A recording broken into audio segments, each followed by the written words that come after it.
and tonight we've got our next ayahuasca ceremony. So a night of exploration under the medicine of ayahuasca. This morning we had a session with Capuyali, the shaman.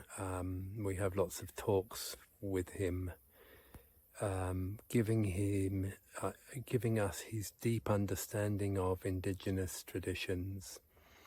He's late 60s, and he spent most of his life embedding himself in being taught by grandfathers and grandmothers of the traditions of his country. Not the traditions, the traditions of various indigenous tribes, of which there's 102 in Colombia. And he has spent years with a few of them in particular.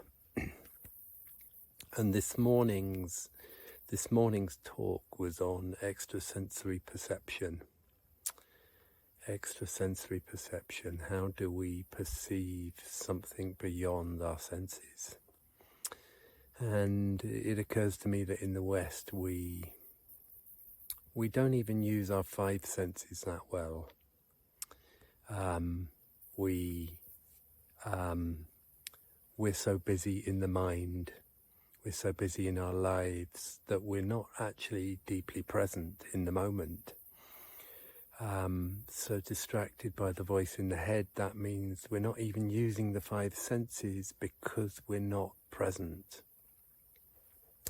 And the first thing I notice here is the incredible, timeless presence of this wonderful family.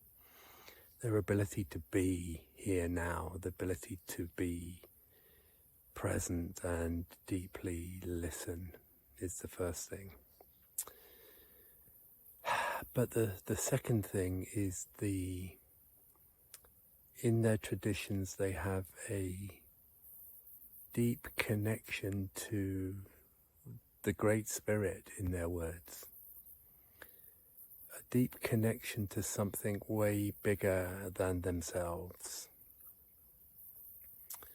And so when they are praying or meditating, or when they are quiet, they are accessing messages and visions and insight from way beyond themselves.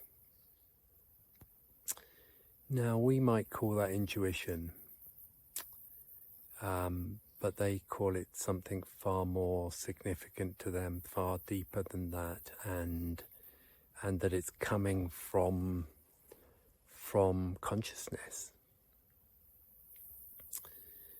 So the ceremonies that we're undertaking, and plant medicine, so ayahuasca is here to help us heal trauma, stress, etc.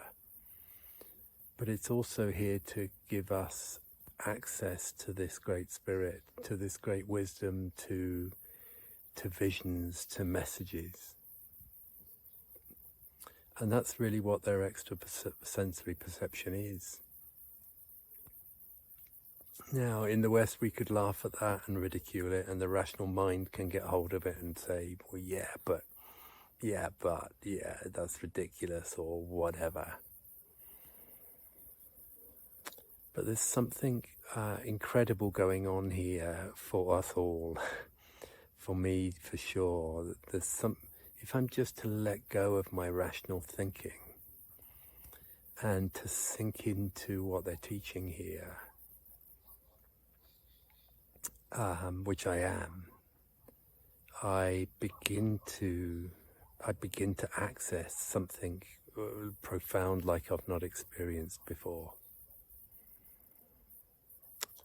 And that's what these ceremonies are for with the plant medicine. So yeah, psychedelics are pretty trendy and popular in the whole world at the moment.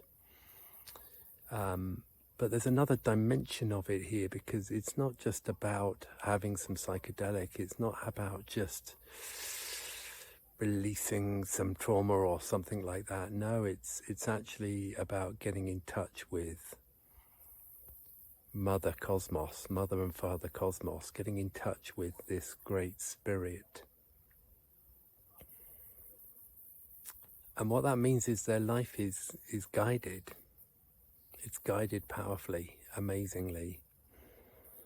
And what it seems to be then is that they're living in a way that many of us would love to live. They're living with calm, they're living with peace of mind, they're living with love, being loving, being responsible, being considered. They're living in harmony with each other and with the planet. Yeah.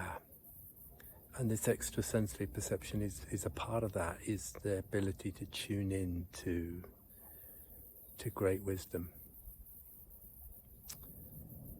So I look forward to doing that tonight. I've really been trying this